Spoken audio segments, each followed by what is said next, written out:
Hello, you're watching TVP World Talks. I'm Jonasz Lewiński. In Canada, a remarkable reversal of fortune has catapulted Mark Carney's Liberals to top spot in national elections, falling just 3 votes short of the desired majority.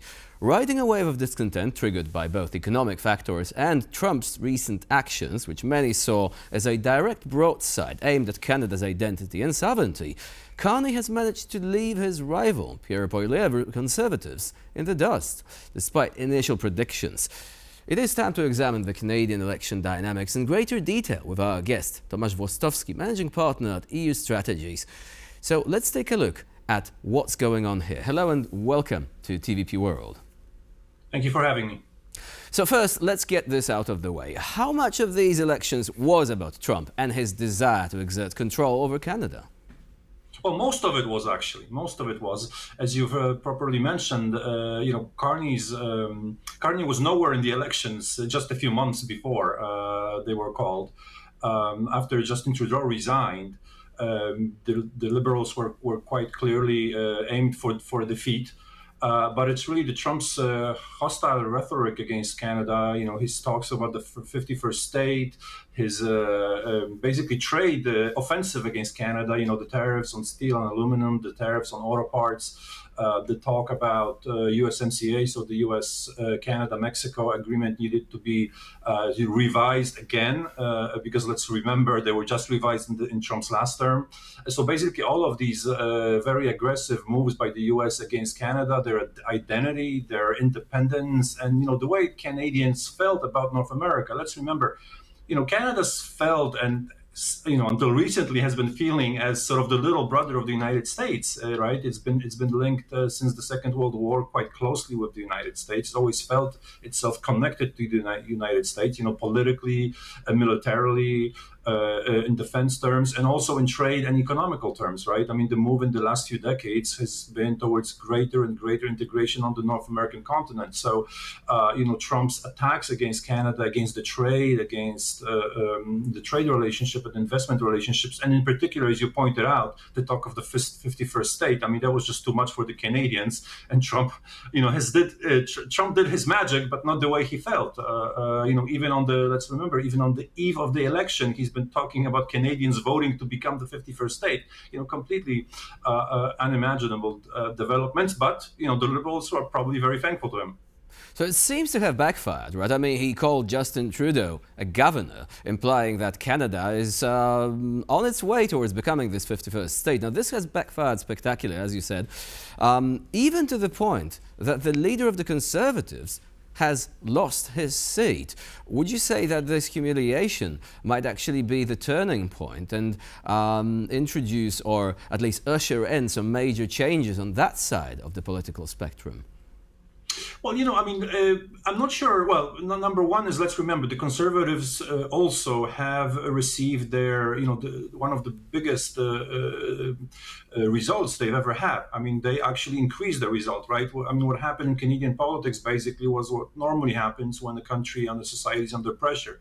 The society basically looks for strong, big leaders, right? So basically what happened in Canada is that out of the number of parties that participate in the election, most of the electorate went for one or the other of the big ones. So basically the Liberals improved their results spectacularly, but the Conservatives also improved their result. What happened was that all the lesser parties, so Bloc Québécois, so the party from Quebec, also the New Democrats and the Greens, basically lost most of the seats. So basically the electorate left the little parties and went for the 2 big blocs. So that's number one. So that's number two. Of course, the Conservatives improved their result a little bit. So the election wasn't as clear win for the Liberals as they hoped to be. I mean, I think they're still counting the exact votes, but they appear to be 3 seats short of an outright majority. So that's number two. And then, number 3, of course, Mark Carney, as he comes in and becomes the prime minister, now he needs to switch gears and, move from the campaign mode where the talk of standing up for Canadian sovereignty and for the identity, it needs to be, I think, moved slightly towards finding some cooperative manner of dealing with Trump and the United States, because Canada can, try to, of course, diversify its trade and try to move away from reliance on the United States as they should. But the geography really, has no other answer for Canada. I mean, basically, they only have one land border with the United States. It's one of the longest borders. The economic relationship is very strong, so Canada can diversify its trade, but the United States is really where most of its economic relationship will still be. So now, speaking of campaign rhetoric, let's take a look for a moment at what Mark Carney had to say following the announcement of election results. Humility is also about recognizing that one of the responsibilities of government is to prepare for the worst, not hope for the best. As I've been warning for months, America wants our land, our resources, our water, our country. Never. But these are not idle threats. President Trump is trying to break us so that America can own us. That will never ever happen. But we also must recognize the reality that our world has fundamentally changed. So a powerful speech there, but I have a question. Do you believe that Mark Carney, who has no experience in government, he used to be a banker after all, has got lots of experience in the economy, but not in governance, will be able to manage the situation right now, especially given that, as you already indicated, this is going to be a minority government, even though the number of votes falling short of overall majority is quite small. Still, he will actually have to bear that in mind. Will he succeed? Well, this is an excellent question. Of course, as you rightly point out, he has not been in politics. I mean, I think this is one of the amazing parts of the whole story, right? I mean, the guy came out of nowhere, literally. He hasn't been a politician until now. He came in, first of all, he swept the internal election in the Liberals, because let's remember, after Justin Trudeau resigned, the biggest, I think, politician of the Liberals was Chrystia Freeman, right, who was supposed to take over the party. Mark Carney actually won, and now he won the election. So you're absolutely correct to ask this question. I think Canadians, when they voted for the Liberals instead of the Conservatives, they've also voted for him specifically. And basically, the fact that, as you pointed out, he has been the central banker, not only in Canada but also in the UK. Let's remember.